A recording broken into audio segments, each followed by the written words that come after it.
네, 오늘은 그리스도의 심판석에 대해서 공부해 보도록 하겠습니다. 성경에는 심판에 대해서 기록합니다.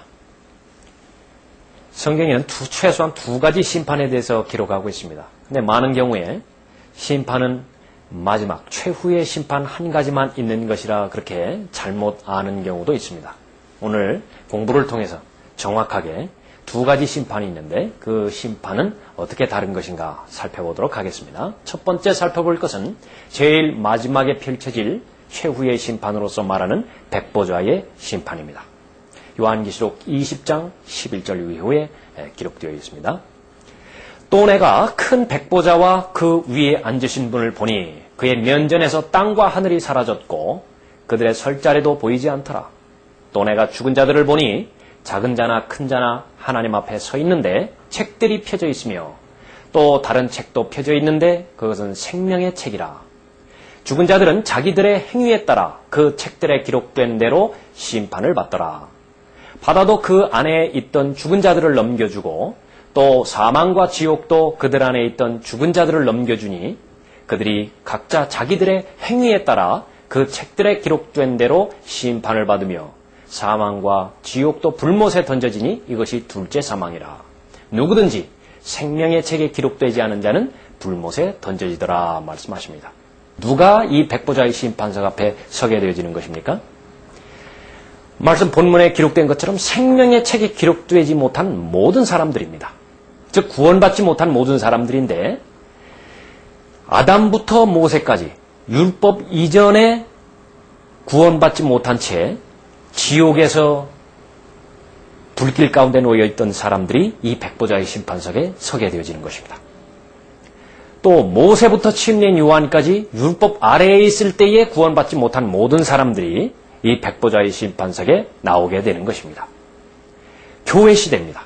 예수 그리스도의 복음이 전파되어졌지만은 끝까지 예수 그리스도를 거부하고 죄 문제를 해결하지 못하고 죽음을 맞이한 모든 사람들은 이 백보좌의 심판석 앞에 서게 되어지는 것입니다. 또 대환란 기간 동안에 구원받지 못한 모든 사람들, 또 대환란이 지나서 천년왕국 시간 그 기간에 구원받지 못한 모든 사람들은 다 서게 되어지는 것입니다.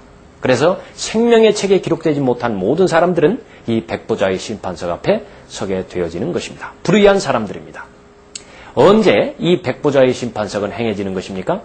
천년왕국이 끝날 때입니다. 천년왕국이 끝나면 하나님께서는 모든 하늘과 땅을 불로 태워버리시겠다 그렇게 말씀하십니다.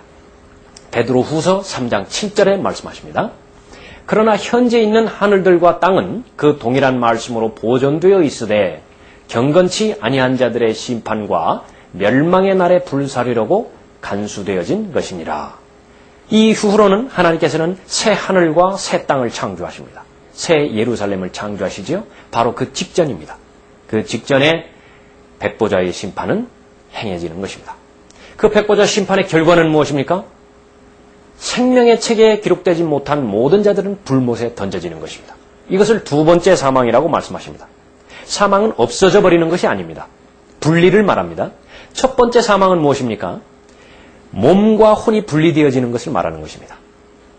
두 번째 사망은 죄 문제를 해결하지 못한 혼이 영원히 불못에 들어가서 하나님과 영원히 분리되어지는 것을 말하는 것입니다. 둘째 사망은 영원한 형벌을 둘째 사망이라고 말하는 것입니다. 바다도 그 안에 있던 죽은 자들을 넘겨주고 또 사망과 지옥도 그들 안에 있던 죽은 자들을 넘겨주니 그들이 각자 자기들의 행위에 따라 그 책들에 기록된 대로 심판을 받으며 사망과 지옥도 불못에 던져지니 이것이 둘째 사망이라. 누구든지 생명의 책에 기록되지 않은 자는 불못에 던져지더라. 불못은 본래 마귀를 위해서 만들어 놓은 장소인 것입니다.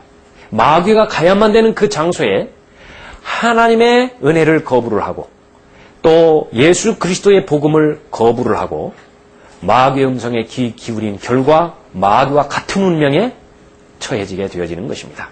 이것이 백보좌의 심판석인 것입니다. 우리가 두 번째로 살펴봐야 되는 것은 그리스도의 심판석입니다. 그리스도의 심판석. 그리스도의 심판석에 대해서는 고린도전서 3장과 고린도후서 5장과 로마서 14장에 신약성경의 세 부분에 대해서 잘 기록하고 있습니다. 대표적으로 두 구절만 살펴보도록 하겠습니다. 고린도후서 5장 10절입니다. 이는 우리 모두가 반드시 그리스도의 심판석 앞에 나아가서 선이든지 악이든지 각자 자기가 행한 것에 따라 자기 몸으로 행한 것들을 받을 것이기 때문이라. 그리스도의 심판석 앞에 나아가게 되어지는데 선이든지 악이든지 자기가 행한 것에 따라서 자기 몸으로 행한 것들을 받을 것이라 말씀하십니다. 자, 이번에는 고린도전서 3장입니다. 고린도전서 3장 11절부터 15절입니다. 이 닦아놓은 기초 위에 아무도 다른 기초를 놓을 수 없나니 이 기초는 예수 그리스도시라. 이제 누구든지 이 기초 위에 금이나 은이나 보석이나 나무나 짚이나 그루터기로 지으면 각 사람의 일한 것이 나타나게 되리니 그날이 그것을 밝힐 것이라. 이는 그것이 불로써 드러나고 또 그 불은 각 사람의 일한 것이 어떤 종류인지를 시험할 것이기 때문이라. 만일 어떤 사람의 일한 것이 세운 그대로 있으면 그는 상을 받을 것이요 만일 어떤 사람의 일한 것이 불타버리면 그는 손해를 당하리라. 그러나 그 자신은 구원을 받게 되지만 불에 의해서인 것처럼 그렇게 되리라 말씀하십니다. 첫 번째 말씀하시는 것은 기초는 예수 그리스도라 말씀하십니다. 그 동일한 기초 위에 건물을 짓는 것을 말하는 것인데 금이나 은이나 보석으로 지을 수도 있지만은 나무나 짚이나 그루터기로 지을 수도 있다라고 말하는 것입니다. 이것은 나중에 검증이 되어지는 때가 있습니다. 결산의 날입니다.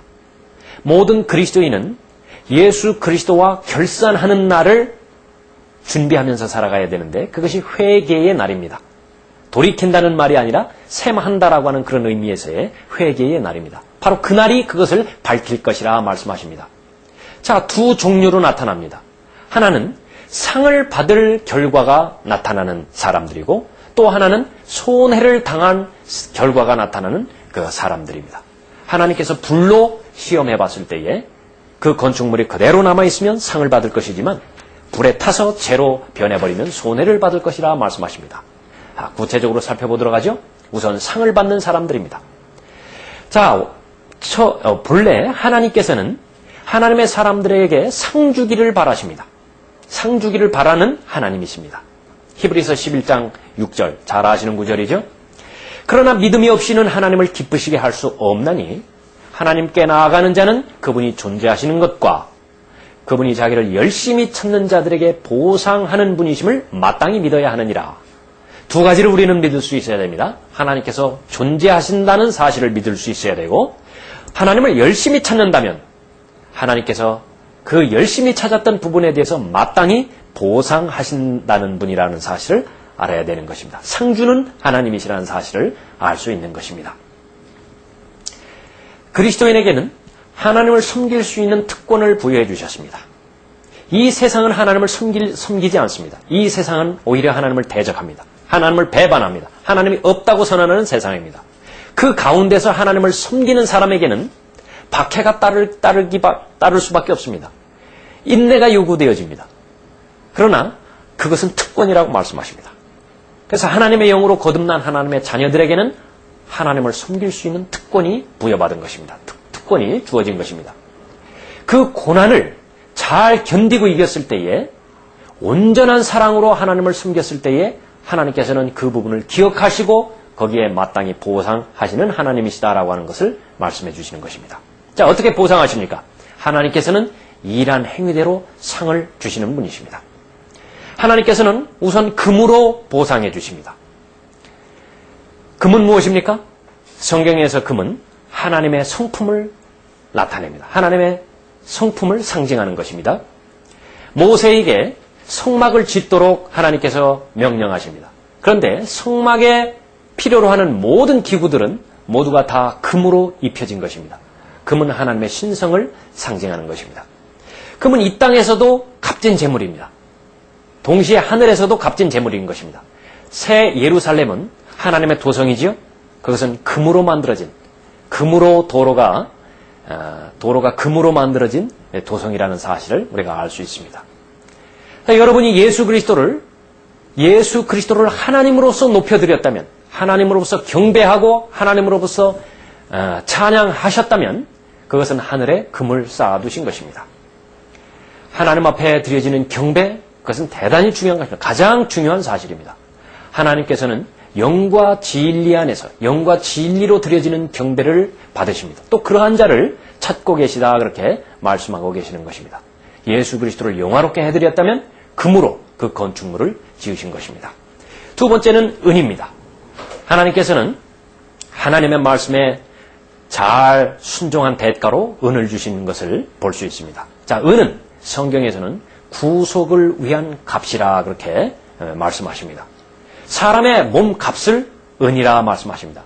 예수 그리스도께서 팔리실 때 은 30에 팔렸습니다. 또 요셉이 팔릴 때도 은에 팔렸습니다. 어떤 박해에도 굴하지 않고 어떻게 구원할 수 있는지, 구원받을 수 있는지 예수 그리스도를 증거할 때마다 하늘에 은을 쌓아두는 것입니다. 하나님께서 보상해 주시는 것입니다. 상을 받는 사람은 금으로, 은으로, 또 보석으로 집을 짓는 사람입니다. 이 보석은 무엇입니까? 성경에서 보석은 하나님의 백성들을 나타냅니다. 여러분을 통해 영생을 얻은 사람이 생길 때마다 하늘의 보석을 쌓는 것입니다. 잃어버린 혼에 대한 연민의 정을 가지시고 구령에 대한 열정을 가지시고 지속적으로 예수 그리스도를 증거함으로 인해서 정확하게 예수 그리스도께로 이겨올 수 있다면 여러분들의 보석은 하늘에 많이 쌓아질 것입니다. 하나님께서 보상하시는 것입니다. 성경에서는 하늘에 보물을 쌓아두라 그렇게 말씀하십니다. 마태복음 6장 20절 21절 말씀입니다. 오히려 너희 자신을 위하여 하늘에다 보물을 쌓아두라. 보물을 쌓아두라.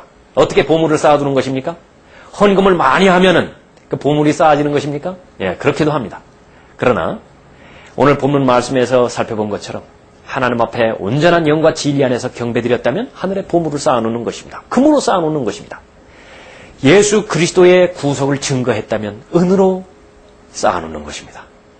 잃어버린 혼들을 예수 그리스도께로 이겨오는 그 일에 헌신했다면 많은 보석들로 보물을 쌓아놓는 것입니다. 오히려 너희 자신을 위하여 하늘에다 보물을 쌓아두라. 거기는 좀이나 녹이 해치지도 않으며 또 거기는 도둑들이 뚫고 들어오지도 못하고 도둑질도 못하느니라. 너희 보물이 있는 곳에 너희 마음도 있느니라 말씀하십니다. 골로새서 3장 2절에서는 위에 있는 것에 너희 마음을 두고 땅에 있는 것에 마음을 두지 말라 말씀하십니다. 예수 그리스도의 심판석, 그 그리스도의 심판석에 우리의 마음이 고정되어 있다면 우리의 마음은 하늘에 고정되어 있는 것입니다. 땅에 있는 것에서 벗어나는 것입니다. 자, 하나님께서는 일한 행위대로 보상해 주시는데 이번에는 면류관을 주시겠다라고 약속하는 것입니다. 성경에는 5가지의 면류관을 말씀하십니다. 얼마나 귀한 면류관들인지 말씀을 통해서 살펴보도록 하죠. 첫 번째는 의의 면류관입니다. 의의 면류관은 예수 그리스도의 재림을 사모하는 모든 사람에게 주시는 하나님의 면류관입니다. 구원받은 사람은 예수 그리스도의 보혈을 믿는 사람입니다. 예수 그리스도를 믿는 사람은 예수 그리스도의 처음부터 마지막까지를 믿을 수 있어야 됩니다. 예수 그리스도께서 동정녀로부터 출생한 사실을 믿을 수 있어야 됩니다. 그분께서 죄 없는 생애를 사셨음을 믿을 수 있어야 됩니다. 그분의 피는 하나님의 피라고 하는 사실을 믿을 수 있어야 됩니다. 그분은 죽은 자들로부터 사흘 만에 부활하셨다는 사실도 믿을 수 있어야 되고 승천하셨다는 사실도 믿을 수 있어야 됩니다. 그러나 여기까지 온전한 것이 아닙니다. 하나 더 남았는데 그분은 반드시 다시 오신다는 사실까지 믿을 수 있어야 온전한 믿음입니다. 그래서 예수 그리스도를 믿음의 창시자요 믿음의 완성자라 말씀하십니다. 예수 그리스도의 재림을 사모하는 모든 그리스도인에게 하나님께서는 이 의의 면류관을 주시겠다 약속해 주십니다. 디모데후서 4장 7절 8절입니다. 내가 선한 싸움을 싸우고 달려갈 길을 마치고 믿음을 지켰으니 이후로는 나를 위하여 의의 면류관이 마련되어 있어 의로운 재판관이신 주께서 그날에 그것을 내게 주실 것이며 또 나뿐만 아니라 그의 나타나심을 사모하는 모든 사람에게도 주실 것이라 말씀하십니다. 여러분은 의의 면류관을 받으실 준비가 됐습니까? 오늘 저녁이라도 예수 그리스도께서 오시길 기다릴 수 있습니까? 그렇다면 의의 면류관을 하나님께서 주실 것입니다. 자, 두 번째로 어떤 면류관을 주십니까? 생명의 면류관입니다. 시험을 견뎌내는 그리스도인입니다. 요한계시록 2장 10절입니다. 죽기까지 신실하라. 그러면 내가 네게 생명의 면류관을 주리라. 예수 그리스도의 보혈을 신뢰하면 영원한 생명을 주십니다. 은혜로 주시는 것입니다. 죽기까지 신실하면 생명의 면류관을 주십니다. 모든 순교자는 바로 이 생명의 면류관을 받게 되어지는 것입니다.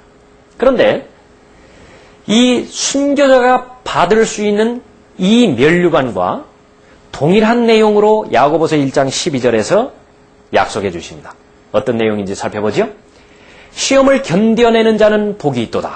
이는 그가 시련을 거친 후에 주께서 자기를 사랑하는 자들에게 약속하신 생명의 면류관을 받을 것이기 때문이라. 생명의 면류관은 순교자들에게, 죽기까지 신실한 자들에게 주는 면류관이라 말씀하셨는데, 이번에는 시험을 견뎌내는 자에게도 동일한 면류관을 주신다, 그렇게 약속하십니다. 자, 시험을 견뎌내는 그리스도인, 그 그리스도인에게는 순교자들에게 주어지는 생명의 면류관이 동시에 주어지는 것을 알 수 있습니다. 예수 그리스도를 위해서 시험을 견디는 사람들, 예수 그리스도를 위해서 고난과 박해를 견디는 사람들, 그 사람들에게는 생명의 면류관이 기다리고 있는 것입니다. 세 번째로는 썩지 않을 면류관입니다. 승리의 삶을 사는 모든 그리스도인에게 썩지 않을 면류관을 주신다라고 고린도전서 9장 25절에서 약속하십니다. 이기려고 애쓰는 사람은 누구나 모든 일에 자제하나니 이제 그들은 썩어질 면류관을 받으려 하지만 우리는 썩지 않을 면류관을 받고자 함이라. 우리는 믿음의 경주를 하는 사람들입니다. 경기에서 이기기 위해서는 조건이 있는데 그것은 규칙대로 해야만 되는 것입니다. 하나님께서는 그 규칙에 해당되어지는 말씀을 주셨습니다. 그 말씀 안에서 말씀대로 그 경기를 온전히 마쳤을 때에 하나님께서는 보상해 주시는 것입니다. 이기기 위해서는 달릴 때에 무거운 모든 것을 다 내려놔야 됩니다. 가장 무거운 것은 무엇입니까? 바로 쉽게 애워싸는 죄라고 말씀하십니다. 끊임없이 자백합니다. 성령께서 내가 죄를 지었을 때마다 일깨워 주시면 나는 즉시 자백하는 것입니다. 쉽게 애워싸는 죄를 벗어버리고 모든 무거운 짐을 벗어버리고 경주하는 것입니다. 이기기 위해서는 자신을 절제해야만 하는 것입니다.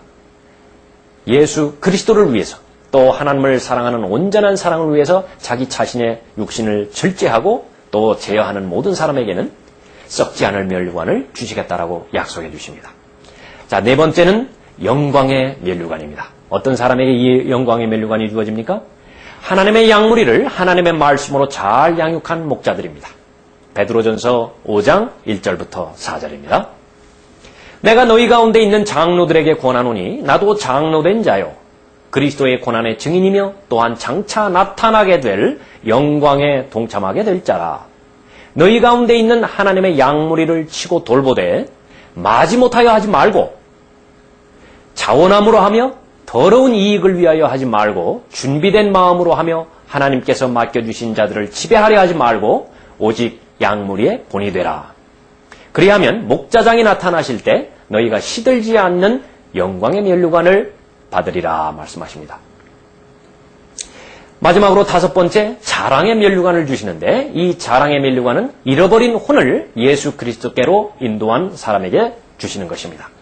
우리의 소망이나 기쁨이나 자랑의 면류관이 무엇이냐? 그가 오실 때 우리 주 예수 그리스도 앞에 있을 너희가 아니겠느냐? 너희가 자랑의 면류관이라 말씀하십니다.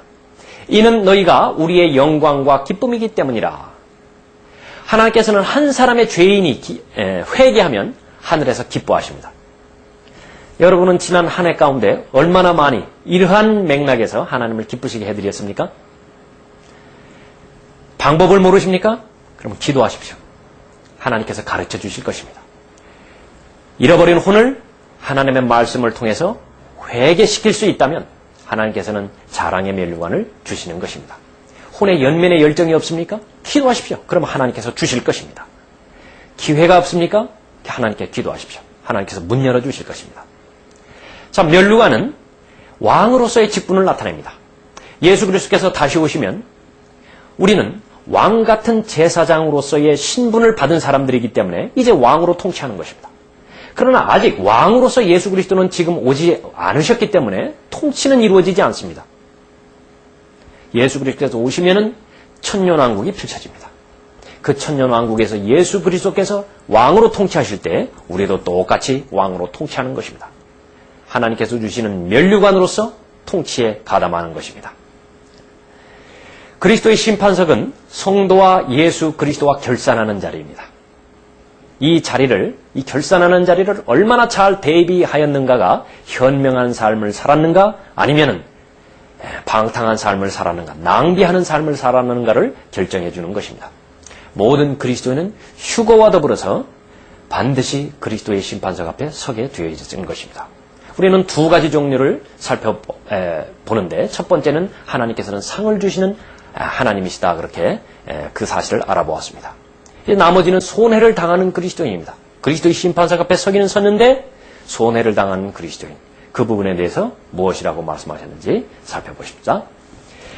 예수 그리스도께서는 불꽃 같은 눈으로 우리의 마음과 모든 행위와 동기들을 점검하십니다. 구원받은 그리스도인은 절대로 구원은 잃어버리지 않습니다. 자기 자신은 절대로 지옥에서 불타버리지 않습니다. 그러나 불타버리는 것이 있는데 자신의 행위는 불타버리는 것이라고 말씀하는 것입니다. 그래서 이란 것이 어떠한 종류인 것인지를 밝혀내는 자리가 바로 그리스도의 심판석입니다. 하나님을 사랑하는 순수한 동기, 이것은 너무나 아름다운 것입니다. 그러나 얼마나 많은 경우에 이 순수한 동기를 이탈해서 자신의 유익을 위해서 또 사람을 기쁘게 할 요량으로 또 사람들에게 호감을 받을 요량으로 인정받을 요량으로 잘못된 그 사역을 펼치는 그런 경우가 많습니까? 그런 부분은 하나님의 불꽃 같은 눈길 앞에서 모든 동기와 의도들이 판단되어지는 것입니다. 하나님을 사랑하는 순수한 동기로 일했다면 세운 그대로 있지만 그렇지 못한 동기로 했다면 모두 죄로 남아버릴 것입니다. 불타버리는 것입니다. 자신의 유익을 위한 동기로 일을 했다면 일한 것이 불타버려서 손해를 당할 것이라 말씀하십니다. 대표적인 인물이 롯입니다. 롯은 성경에서는 의인이라고 기록되어 있습니다. 의로운 사람입니다. 구원은 받았지만은 자기 생애 전체를 거쳐서 투자했던 모든 인생의 업적은 모두 불타버리는 것입니다. 자신은 그 불 가운데서 겨우 몸만 빠져나오는 구원을 경험합니다. 이것이 불 가운데서 받는 구원인 것입니다. 그러나 그 자신은 구원을 받게 되지만 불에 의해서인 것처럼 그렇게 되리라. 그런 사람인 것입니다. 이 사람은 수치스럽게 발견된다 말씀하십니다. 자기 자신이 불에 타는 것은 아니지만은 벌거벗은 채로 발견되어지는 사람인 것을 말하는 것입니다. 예수 그리스도를 위해서 살지 않았다면 결산해야 되는 그 장소에서 그 자리에서 부끄러움을 당할 것이라 요한일서 2장 28절에서 말씀하십니다. 어린 자녀들아 이제 그분 안에 거하라. 이는 그가 나타나실 때 우리가 담대함을 가지며 그가 오실 때 그의 앞에서 수치를 당하지 않게 하려 함이라. 수치를 당하지 않기 위해서는 담대해야 되는 것입니다. 담대한 그리스도인은 어떤 그리스도인입니까? 하나님의 말씀에 동행하는 사람입니다. 하나님을 볼 때에도 떳떳한 사람입니다. 사람을 볼 때에도 떳떳한 사람입니다. 어떠한 수치스러움도 없는 사람임을 말하는 것입니다. 다른 모든 그리스도인들 하나님을 온전히 섬기고 또 하나님을 사랑하는 그 대가로서 상도 받고 유업도 받고 면류관도 받습니다. 마땅히 받아야 되는 상, 또 마땅히 받아야 되는 유업이지만 또 마땅히 받아야 되는 면류관이지만 받지 못함으로써 그 가운데서 흘려야 되는 눈물을 생각해 본다면 우리는 실제적으로 그리스도의 심판석을 잘 준비해야 할 그런 중요성을 인식하는 것입니다. 자, 우리는 반드시 그리스도의 심판석을 준비해야만 합니다. 실제이기 때문에 그렇습니다. 진리이기 때문에 그런 것입니다. 어떻게 준비합니까? 첫 번째로 예수 그리스도께서 다시 오신다는 하나님의 말씀을 실제적인 진리로 받아들이는 것입니다. 예수 그리스도는 반드시 다시 오십니다. 지상에서 받는 모든 상은 일시적입니다. 또 다 사라져버릴 것들입니다. 끊임없이 그리스도의 심판석을 바라봐야 합니다. 말씀을 통해서, 경배를 통해서, 기도를 통해서, 교제를 통해서 끊임없이 그리스도의 심판석을 바라보십시오. 예수 그리스도의 재림을 잘 준비할 수 있을 것입니다. 그런 사람은 자연히 사람보다는 하나님을 기쁘시게 해드리고자 하는 그런 열정을 갖게 될 것입니다. 우리는 믿음의 선한 싸움을 싸울 수 있어야 됩니다. 성장하지 않고서는 믿음의 선한 싸움을 싸울 수가 없습니다. 하나님의 말씀으로 성장해야만 믿음의 선한 싸움을 싸울 수 있는 것입니다. 영적 전쟁의 실체를 정확하고 분명하게 알고 절대로 면류관을 빼앗겨서는 안 되는 것입니다. 마귀는 면류관을 빼앗기 위해서 혈연이 되어 있습니다. 성령께서 허락해 주시는 아름다운 것들이 있습니다. 절대로 빼앗기지 마십시오. 진리에 견고하게 자신의 믿음과 결합시킴으로써 예수 그리스도께서 예비해 주신 모든 상과 유업과 또 면류관들 여러분들의 것들로 그대로 간직하시기 바랍니다.